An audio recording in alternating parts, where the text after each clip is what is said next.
Hello everyone. I hope you can all hear me okay. Hello, hello, hello. Yes, you can. So, as you might know already, my name is Michael. Hello to you, Olga. Hello, Ivana.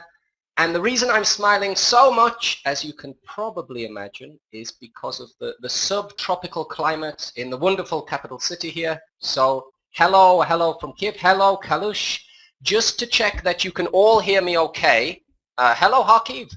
Could you just type where you're from? So again, lots of K's here. Kalush, Lviv, hello. Novokrenka, hello, hello. Odessa, Lviv.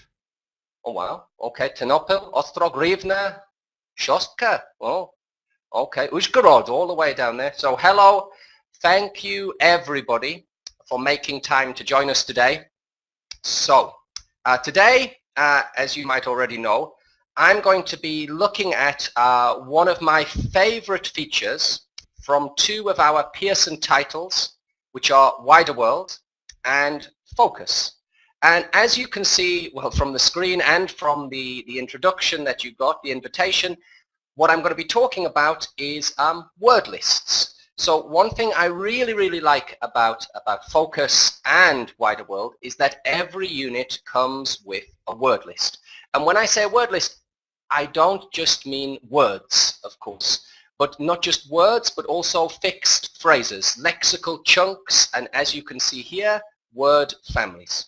So, without further ado, today's session is practical ideas for using word lists in the classroom. So you have this fantastic resource, very well organized in the books. How can we extend this and use it in our classroom? Now, I promised you 12, but as it's Christmas, I'm going to give you an extra gift. So as it's Christmas, we're going to do 13 practical activities that you can take away and use with your students after the holidays. So here we go. Now, one thing I really like about Wider World is that you already have some activities with the word list. So not just the word list, but also this wonderful vocabulary in action section. And as you can see, it has 4 different activities here, including work on pronunciation. If we look at a unit of Wider World, so here I've taken from Wider World 2, you can see here the unit is, well, something relevant to all of you, my home, my town. And you can see this is the first page from the unit. You can see how well organized it is here. We have the vocabulary, the grammar, and we have a very engaging lead-in where you have pictures of unusual rooms from around the world. And the vocabulary here, so some of the rooms are fantastic, some of the rooms are spacious, and then you have all of the vocabulary on the screen here. So in vocabulary A, we have the main vocabulary from this part of the unit, which is I can talk about things in the house, immediately presented. So if we go to the end of this unit, what do we see? Well, we see a lot of these words here again. So you can see the word list, not just for things in the house, but for prepositions of place, for types of housework. And you can see lots of the housework in the word friends here. Adjectives to describe a house, and also places in town. And once again, if we look below this, you can see the vocabulary in action section again for this unit. So just like we saw in the previous example, 4 different sections, and the final section is pronunciation. So here we need to find one word in each group that is different from the others. So using Wider World already gives you this word list, already gives you lots and lots of vocabulary, just like Focus, and it also gives you these 4 activities that you can use straight away just from the book. But if we wanted to extend this just a little bit, what could we do? Well, we could take a very simple idea, which is this. I have my wonderful old friend, the chalkboard here, and 9 squares and 9 words. Now, the 9 words you choose, well, it depends on how long you want this activity to last. If you ask your students to choose 9 words from the whole word list, well, then you could be reading out a lot of words. So you might restrict this. You might say to your students, I want you to only choose 9 words from one section. So maybe 9 adjectives or 9 places in a town.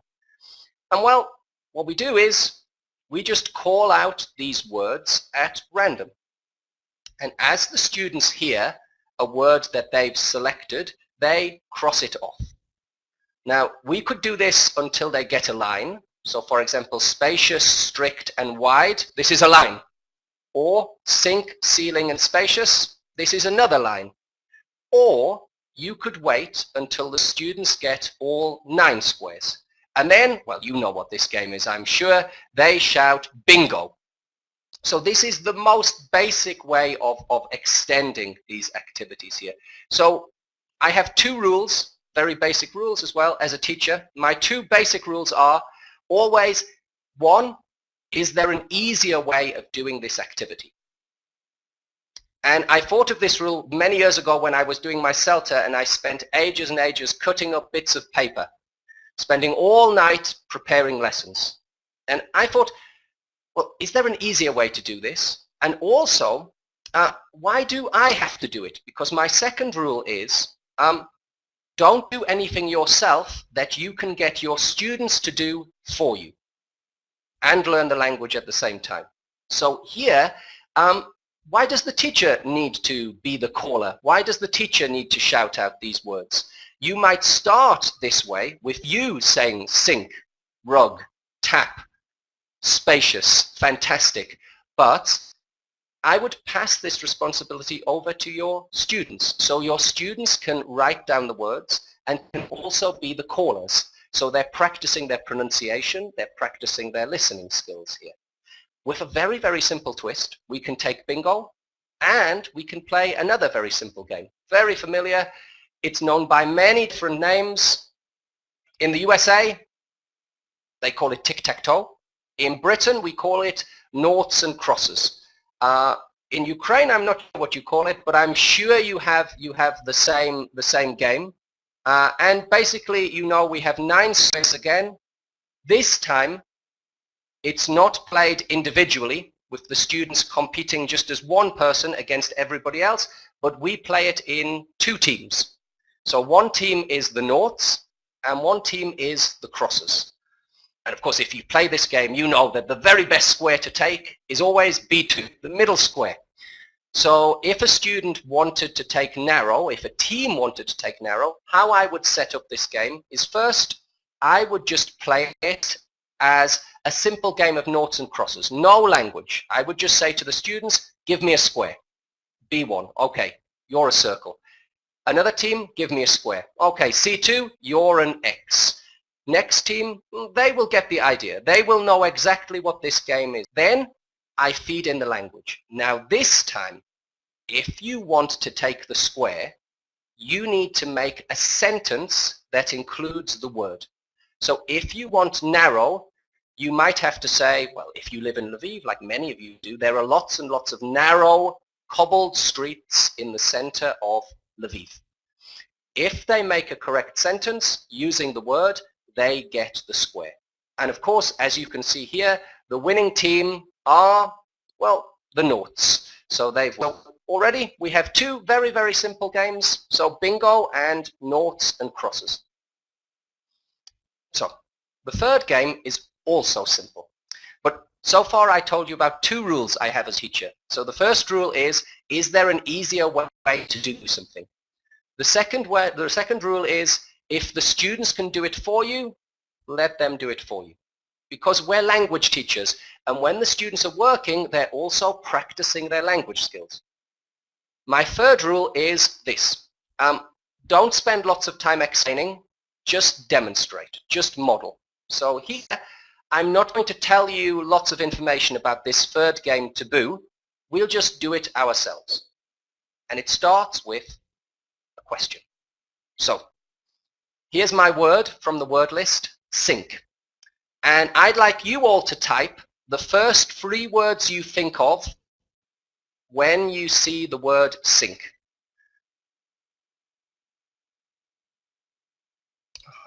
Okay. Okay, water, dishes, a ship. The other meaning of sink. Yes, Titanic. Okay, plates, water, sea, water, ship. Mother. Okay, towel. Water, cold, hot, bathroom, kitchen. Of course, it could be in one of 2 rooms. Okay, now, what I'm going to do now is this. here are the three words that I thought of. And you can see I had some of the same ideas as you. So water, of course, this was the most common one. Bathroom, it could have been kitchen, like some of you are putting. And also tap, or if you're American, you'd probably say faucet for this. So water, bathroom, tap. Now, these are the first three words you think of. So these words are too easy. That's why we have now banned these words. These are words that you mustn't say. So instead of this, if you want to explain sink, well, you can't use the obvious words because the obvious words are too easy and they won't generate a lot of English. So instead of this as a teacher, I need to feed in a little bit of language to help my students. I might need to give them some of these frames to help them. It's in there, it's made of, you use it to, it's a kind of, it's the opposite of, it sounds like, or it's similar to. And then what we do is this. Here's the word they need to explain, bedroom. But they mustn't say bed, sleep, or night. So what they have to do, and actually it's a very valuable exam skill, especially if you're preparing students for Zeno or any international exam, we know how important it is to be able to paraphrase, how important it is to be able to think of synonyms. And also in real life as well, I'm sure it's the same for you in Iranian, there are some English words that I just can't think of sometimes. And so I need to think of, what do you call it? It's a kind of, it's similar to, we don't know every single word in our language, or maybe we do, but we just forget a little bit. So these strategies are really helpful for exams and real life. So don't say bed, don't say sleep, say night. How are you going to explain this word to another student? Well, for me, I might say, okay, Vanya, here's the word on my card. You can't see it. Okay, this word, it's usually upstairs. You wake up here. It's a kind of room. Oh, good, you rest there. You spend a lot of time there. Okay, I can't say bed, I can't. And I have to keep going until my partner can guess the word. But I absolutely cannot say the three words that are taboo or that are forbidden. Now, I told you don't do anything yourself that your students can do for you. So don't spend lots of time thinking of words from the word list and thinking of the first three words that come to mind. Let the students do this for you. So here, your students can very simply take the words from the word list and working in groups, they can write out the three words that they and the rest of the class mustn't say. When you have these pieces of paper, you can cut them up, you can keep them in a safe place, in a box, in your desk drawer, and then when you want to practice these words again, you can take the paper out and you can give them out to the students and they can practice this again. Okay, I can see Ella says we have problems with connection.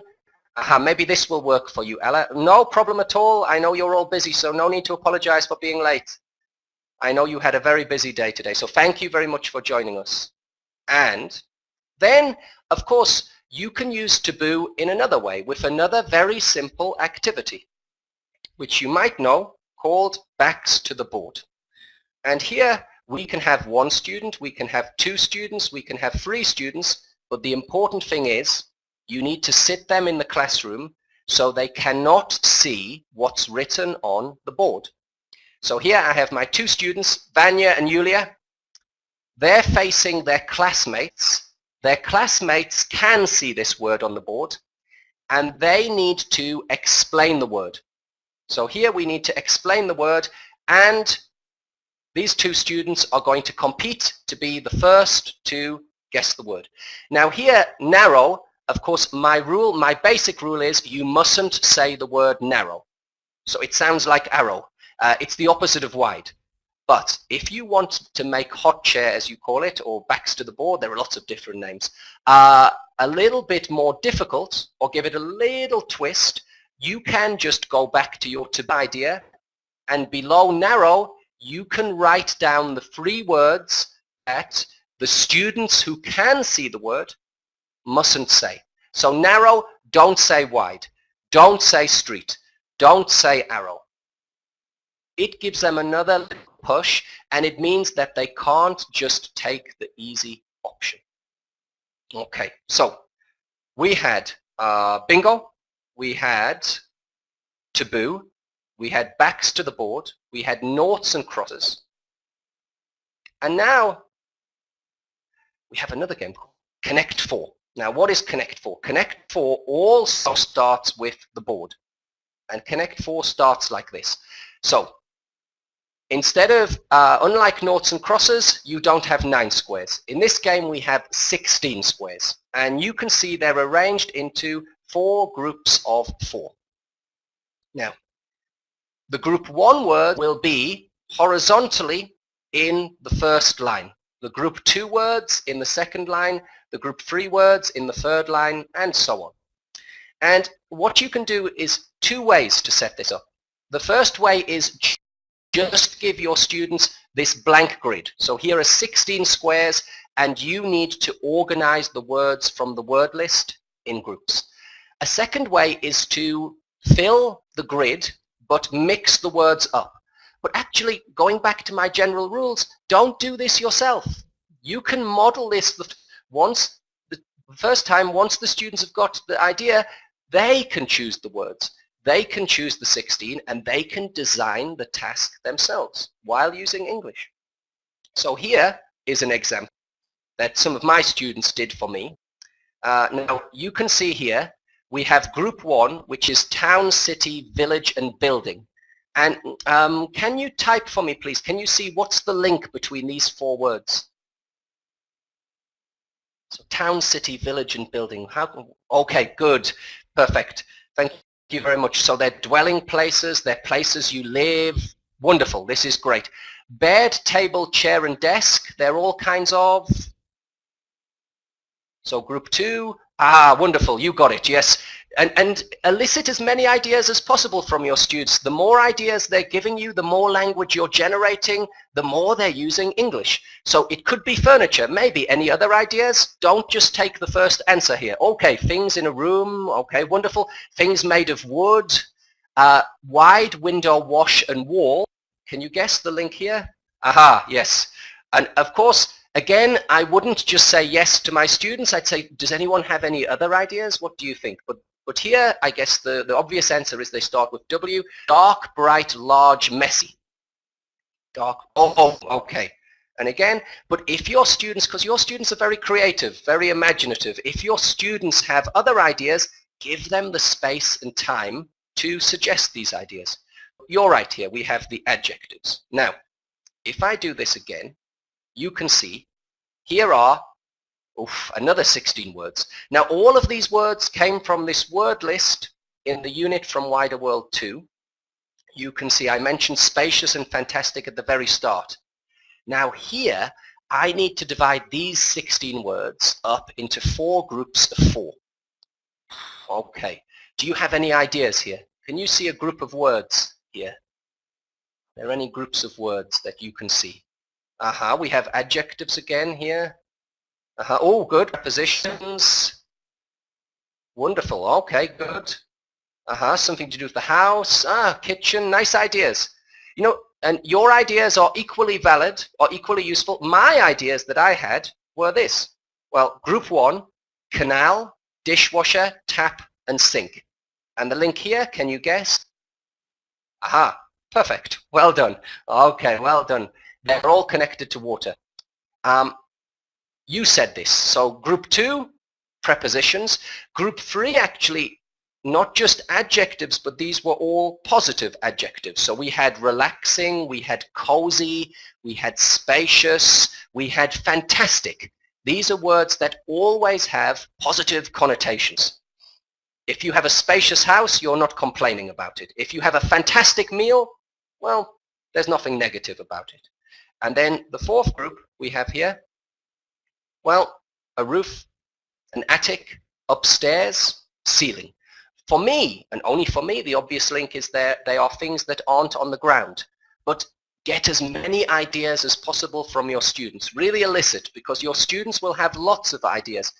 You know, this is just my idea for the 4 groups, but the beauty of this game is your students might have their own ideas. about what goes into 4 groups. But what we have here is just 16 words. Your students can make this themselves. This is at a very simple level of English, but if you have adult students, if you have older students, even with more abstract words, it can still work equally well. Now, that was Connect 4. Our next game is also connected to a number, which is Brainstorm 3. Now, Brainstorm 3. This is also something that you might do as a teacher the first time, but after this your students are perfectly capable, once they get the idea, of making their own categories. The game is very simple. All you do is this. So everything is connected to the number 3. So let's do the first example together. Can you tell me 3 places that are often messy? So 3 places that are often messy. Okay, house, the kitchen, rooms, perfect. That's wonderful. Bedroom, the streets, yes, okay. Could you tell me, if we go down a little bit, 3 capital cities? So 3 capital cities. 3 capital cities. Do we have 3 capital cities here? London, oh, wonderful. Kiev, Paris, perfect. You think of, because we had this word wall, I want to check that the students remember and do a little bit of concept checking as well. 3 ways of decorating a wall. How can we decorate a wall? Wonderful. A poster, good. Wallpaper, paintings, perfect. And then, okay, this is very important. My mother used to always nag me when I was a child about coming in and making her carpet dirty. So 3 things you shouldn't put on a carpet. 3 things you shouldn't put on a carpet. Shoes, yeah, muddy shoes, yes. Never shoes I lived in Japan, you should never put shoes there. Boots, a coffee, heels, perfect, okay, wonderful.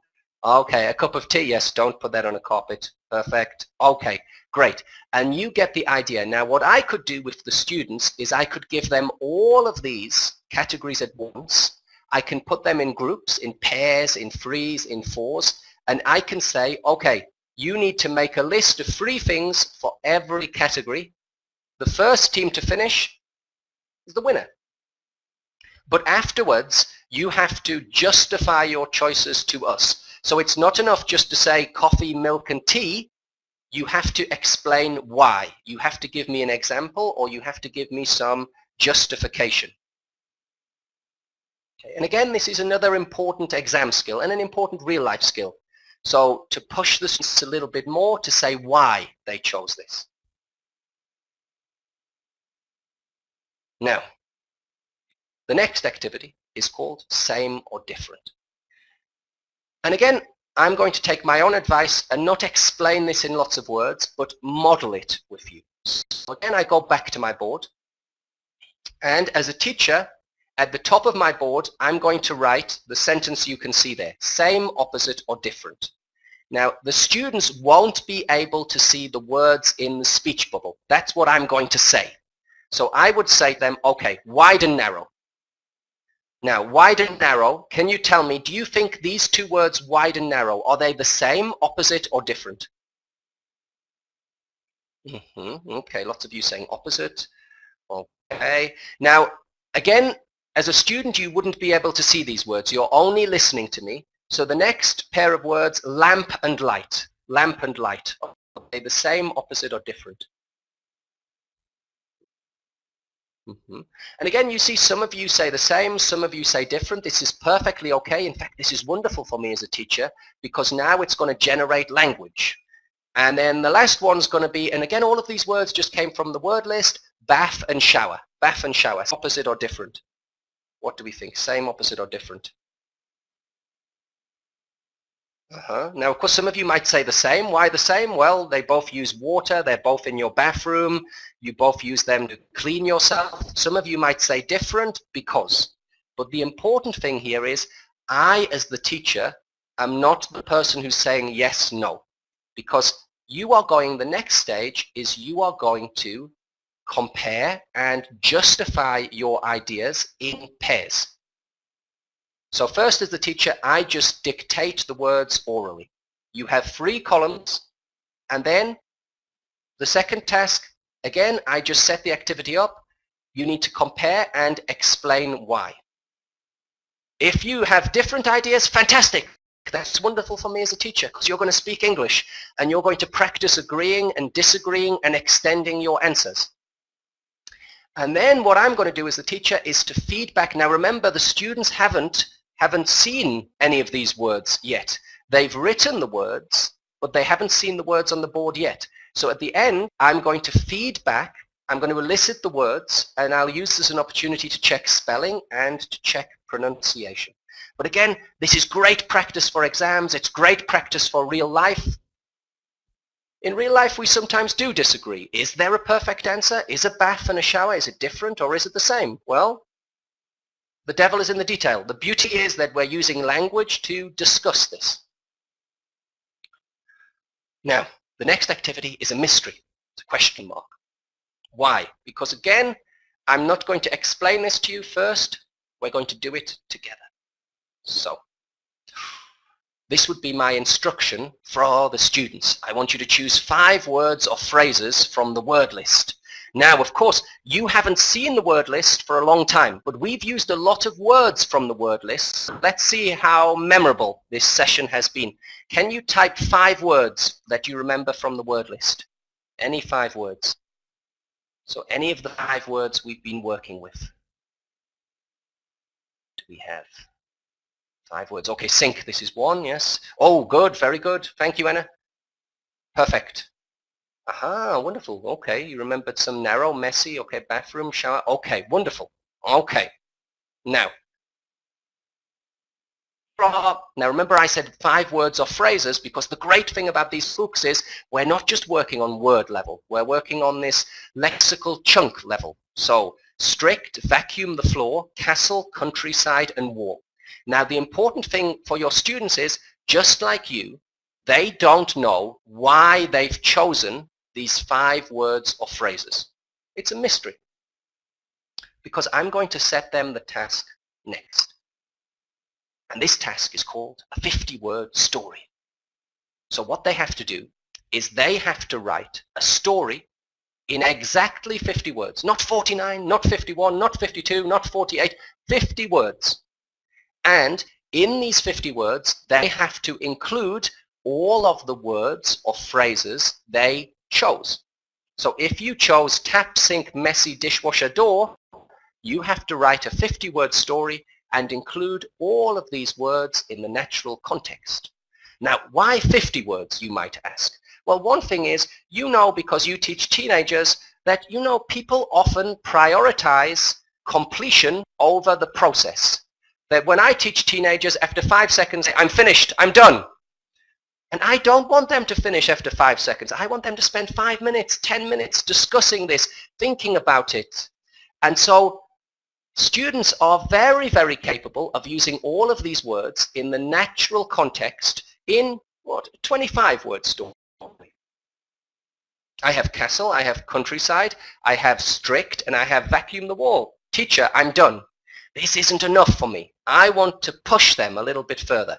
So if I tell them it's 50 words, no more, no less, well, then they have to extend their language. They have to go to the next stage. They have to work. And exactly, the process is the important thing here. We are language teachers, so we know that language is not just the object. It's not just the destination. It's the vehicle as well. It's how we reach this destination. We improve our English skills by using English.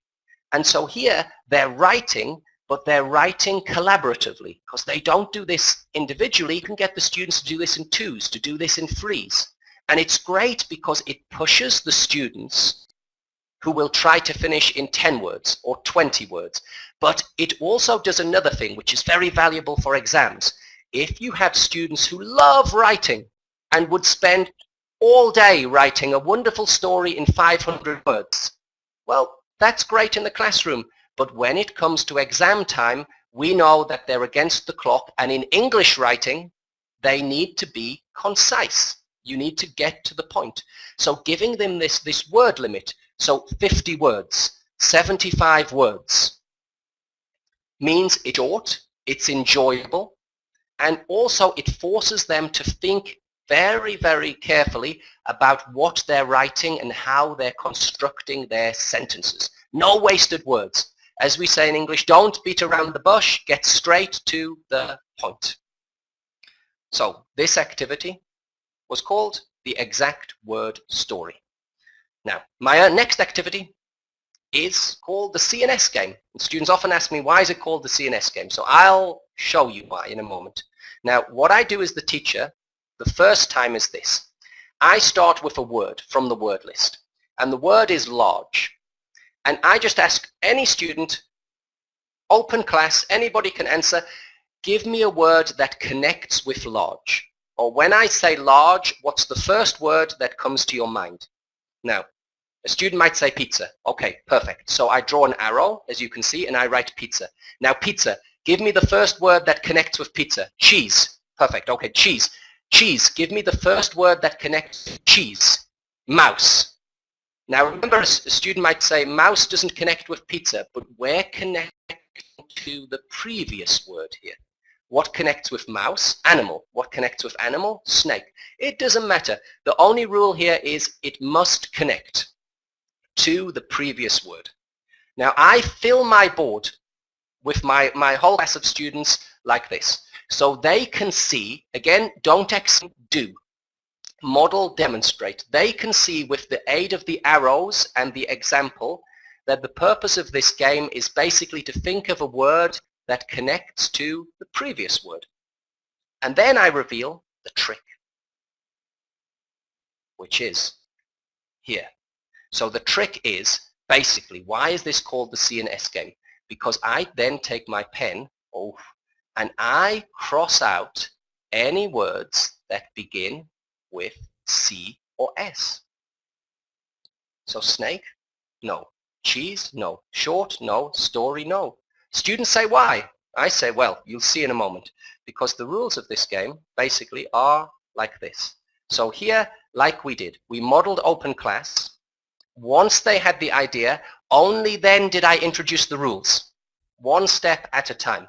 The rules are, here you cannot repeat a word. So if somebody has said large, you cannot say large again. If somebody says animal, you cannot say animal again. You cannot pause. Actually, a little pause is okay, but usually I give them only 3 seconds. 3, 2, 1, time's up. And you cannot say a word beginning with C or S. What happens if you pause for more than 3 seconds? What happens if you repeat? What happens if you say a word that begins with C and S? And what happens if your word doesn't connect to the previous word? Well, you lose a life.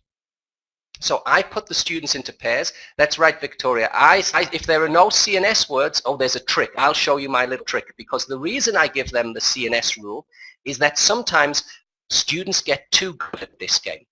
They're very good at thinking of connections.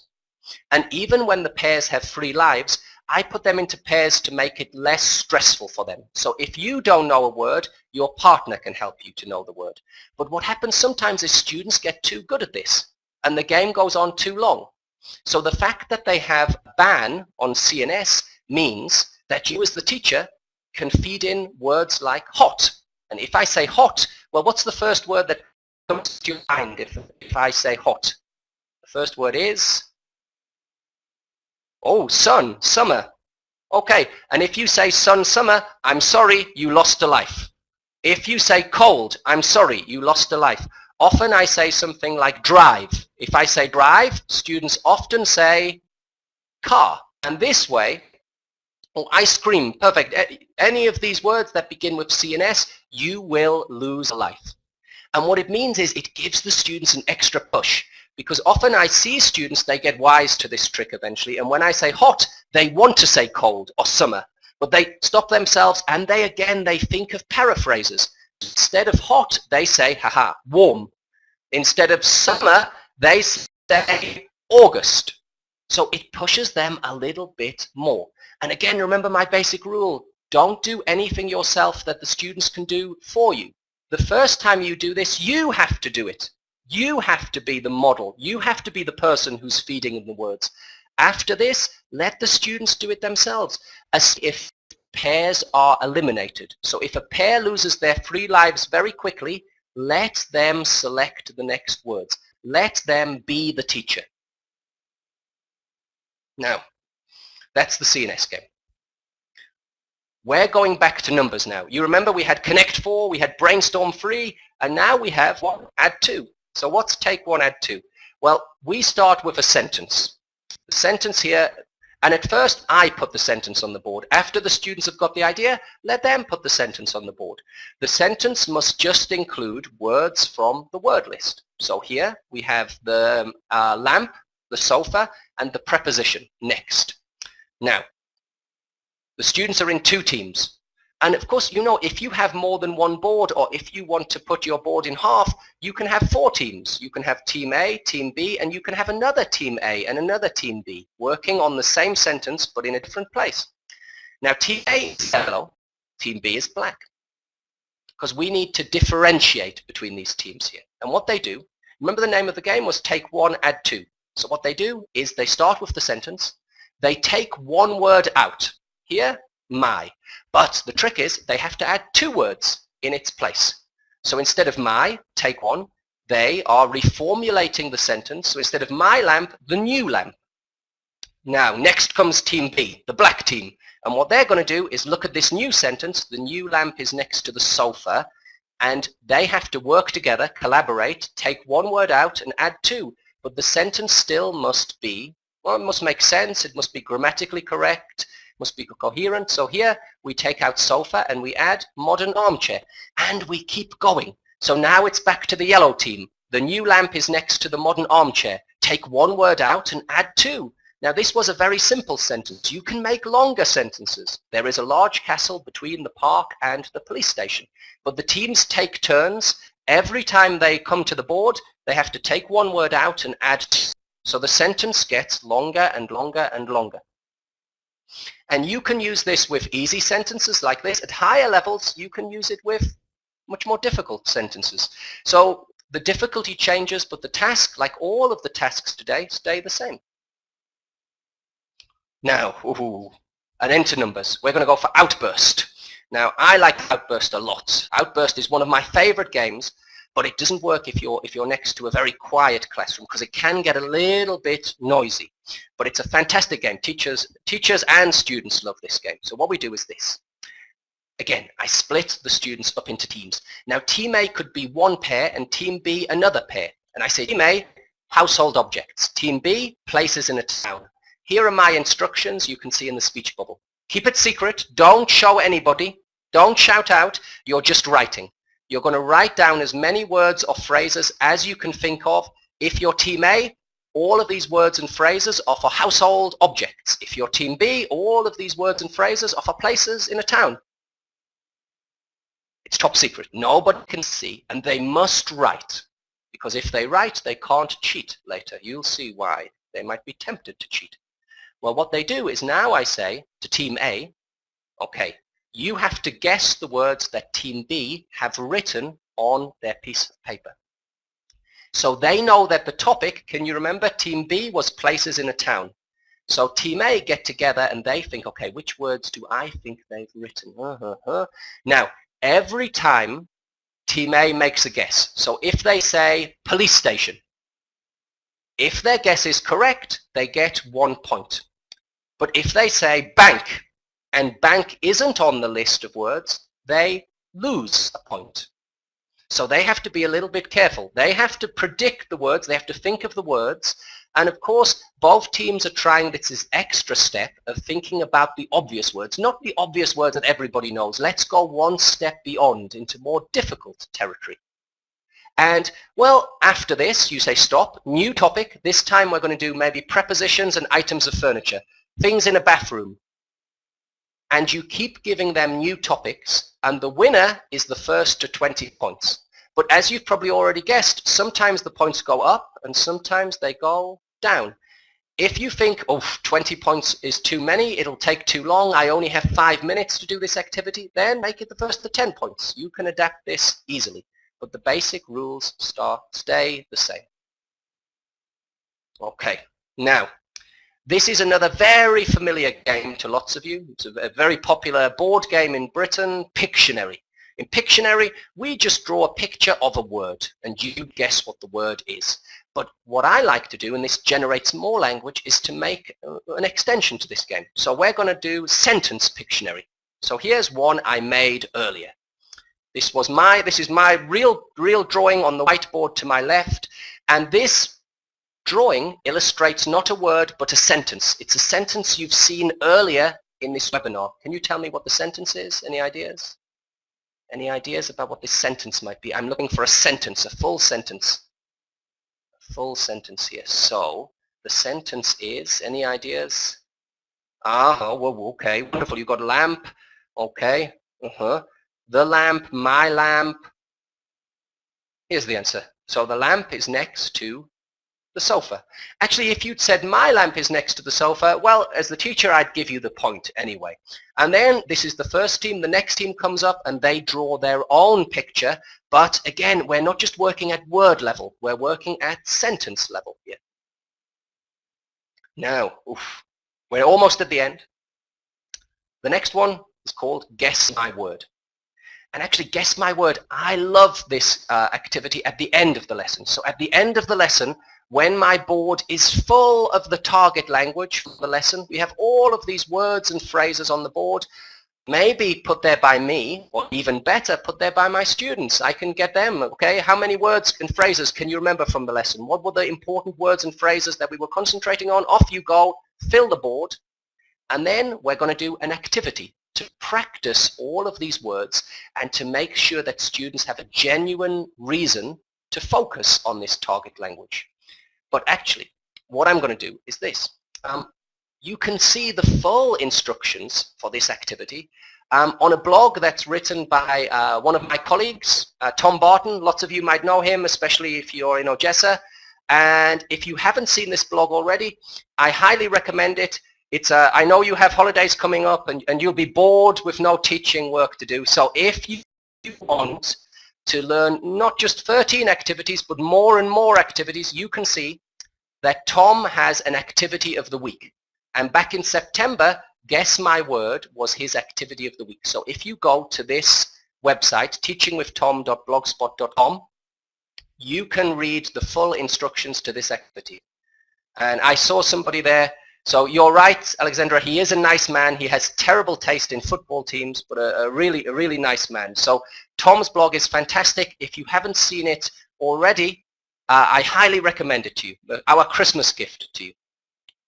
And well, we're almost at the end. And today, you know, I only used Wider World and I only used one unit from Wider World 2. But what I wanted to say is, we mentioned focus at the start. But one thing I love about Pearson products is lots of books come with these really well organized, practical word lists. So not just Wider World and Focus, but also Next Move. And if you teach adults, also Speak Out. And we love presents here. So if you haven't heard already, one of the authors of Speak Out will be coming to Ukraine for the first time in February. So keep your eyes peeled for this, because we'll have a fantastic seminar in Kiev with one of the authors. We'll tell you all about this soon. If you're looking for more information, you know this website, I hope, lt.dinternal.com.ua. And you know that we have lots of our past webinars and teaching tips and tricks on this website. So if you haven't looked at this website recently, I highly recommend it again.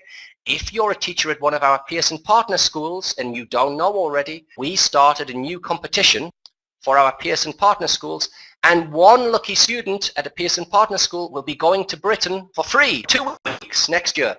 So we'll be sending a student to Britain in the summer. Now, unfortunately, I'm going to Britain tomorrow in the winter. So when I say goodbye to you all now and end the event, that's my last work for 2017. Then I'm on holiday. So I'd like to say a huge thank you to you all. I recognize so many of your names. You're an inspiration. I've really enjoyed this year in Ukraine working with you. So I want to say Merry Christmas and a very happy new year. So all the best for 2018 from me and everybody at Dinternal Education. Thanks so much for joining the webinar today. Have a fantastic holiday. I hope you enjoyed the webinar. You're great. Thank you very much. And do pobачення. Goodbye. Thanks a lot.